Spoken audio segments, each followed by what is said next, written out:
Assalamualaikum warahmatullahi wabarakatuh. Shalom, Om Swastiastu, Namo Buddhaya, Salam Kebajikan, dan Salam Nusantara Jaya. Terima kasih Dewan Juri yang terhormat atas kesempatan yang diberikan. Saya Jovina Asri sebagai pembicara pertama dari tim pemerintah sangat setuju dengan Dewan ini akan mengenakan pajak tinggi terhadap perusahaan manufaktur yang melakukan otomatisasi terhadap sebagian besar kerjanya. Di sini definisinya adalah otomatisasi adalah penerapan teknologi, program, robotika dalam pembuatan produk sehingga tenaga manusia digunakan dalam jumlah minimal. Pajak tinggi adalah pengenaan biaya sebagai kontribusi kepada negara dalam nominal yang terbilang banyak. Kemudian, perusahaan manufaktur di sini adalah suatu lembaga yang bekerja untuk mengubah suatu bahan menjadi barang dengan tujuan bisnis, yakni contohnya adalah pabrik.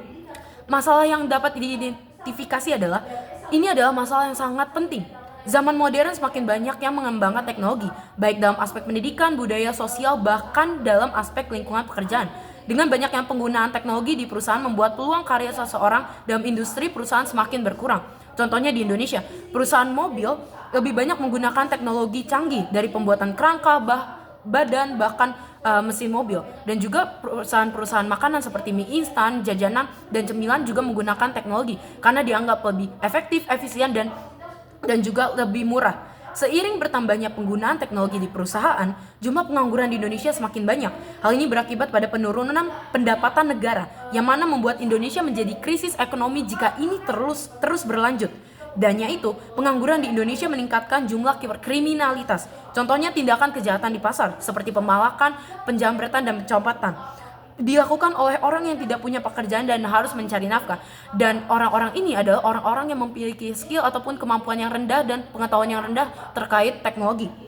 Kemudian, pabrik menganggap bahwa penggunaan teknologi akan menghasilkan jumlah output yang lebih besar dan juga dianggap lebih murah dibandingkan membiayai karyawan dalam jumlah banyak yang memiliki kemampuan akan penggunaan teknologi yang standar ataupun yang lebih rendah. Dan di sini, saya sangat bangga menjadi tim pro. Oleh karenanya, kami pemerintah akan mengambil tindakan tegas dalam masalah ini. Pemerintah akan memberikan pajak tinggi kepada perusahaan yang menggunakan otomatisasi terlalu berlebihan dengan tujuan pemerataan manfaat bagi seluruh masyarakat. Pajak akan disubsidi ke masyarakat dengan ekonomi kelas menengah melalui bantuan sosial, bantuan UMKM, dan juga bantuan sosialisasi terkait penggunaan teknologi guna meningkatkan kualitas pekerja. Kemudian mekanismenya adalah pemerintah membuat peraturan pemerintah terkait pengenaan pajak dengan nominal tinggi kepada perusahaan-perusahaan yang menggunakan otomatisasi.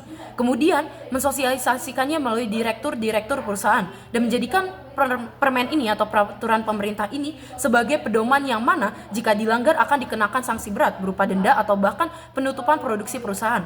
Kemudian subsidinya akan membantu UMKM dan juga memberikan bantuan sosial serta memberikan sosialisasi kepada masyarakat terkait penggunaan teknologi untuk meningkatkan kualitas mereka sebagai pekerja. Kemudian Dewan Juri terhormat, di sini ada dua argumentasi mengapa kami dan saya setuju terkait mosi ini. Yang pertama, tanggung jawab moral pemerintah untuk memberikan hak yang adil kepada semua masyarakat, memberikan kesempatan ke perusahaan untuk tetap menggunakan teknologi agar lebih murah dan lebih mudah, dan juga meningkatkan hasil produksi mereka sehingga bisa dilakukan ekspor. Dan juga memberikan kesempatan kepada masyarakat sebagai pekerja dengan memberikan subsidi dari pajak yang dikenakan menjadi bantuan sosial dan bantuan UMKM serta bantuan sosialisasi terkait penggunaan teknologi. Contohnya, masyarakat di kalangan ekonomi ke bawah di daerah Bantar Gebang membutuhkan bantuan sosial karena pekerjaan mereka yang fokusnya lebih banyak sebagai pemulung dan mereka membutuhkan nafkah karena pekerjaan mereka itu tidak memberikan nafkah yang cukup. Kemudian, pemerintah akan turun langsung terkait sosialisasi penggunaan teknologi. Oleh karenanya, pemerintah memiliki tanggung jawab moral karena telah dipilih oleh masyarakat melalui pemilu dan dipercaya mampu mengubah hidup masyarakat. Pemerintah juga memiliki kewenangan untuk membuat regulasi baru seperti tertuang dalam Undang-Undang Dasar 1945, di mana sumber daya alam digunakan sebesar-besarnya untuk kepentingan masyarakat, sehingga tidak hanya segelintir orang melalui perusahaan-perusahaan yang menggunakan teknologi otomatis untuk mencari keuntungan saja yang memang jauh lebih mudah dan juga lebih murah, tetapi juga memberikan kesempatan kepada masyarakat kalangan menengah ke bawah untuk mendapatkan sosialisasi tentang penggunaan teknologi dan juga mendapatkan bantuan.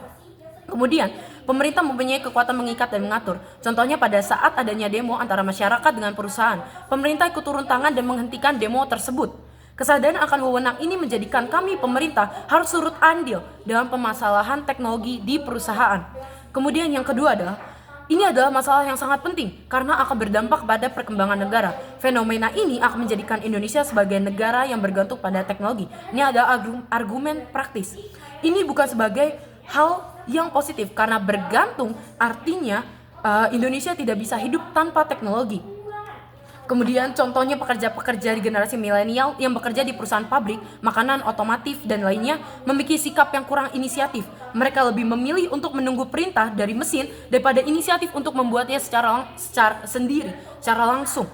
Ini sangat memberikan kerugian kepada Indonesia yang semakin berkurangnya orang dengan inisiatif dan juga kemampuan akan penggunaan teknologi yang rendah. Sehingga Indonesia tidak akan berkembang dengan inovasi baru, tetapi hanya terus menjalankan apa yang sudah ada.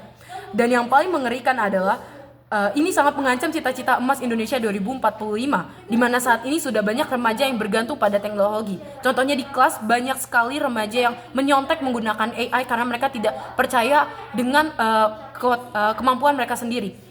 Dan juga mereka bergantung pada teknologi. Dan juga mereka tidak mengetahui sebenarnya kemampuan mereka tentang teknologi itu harus digunakan untuk apa. Dan mereka memiliki kekurangan akan pengetahuan tersebut.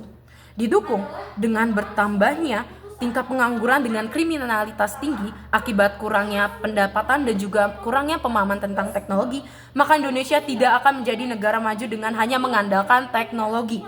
Masyarakat Indonesia yang didominasi teknologi dan pengangguran akan bekerja jika diperintah dan tidak punya kemampuan dan kemauan untuk mengubah keadaan hidup mereka dan memilih untuk hidup dengan ketergantungan teknologi.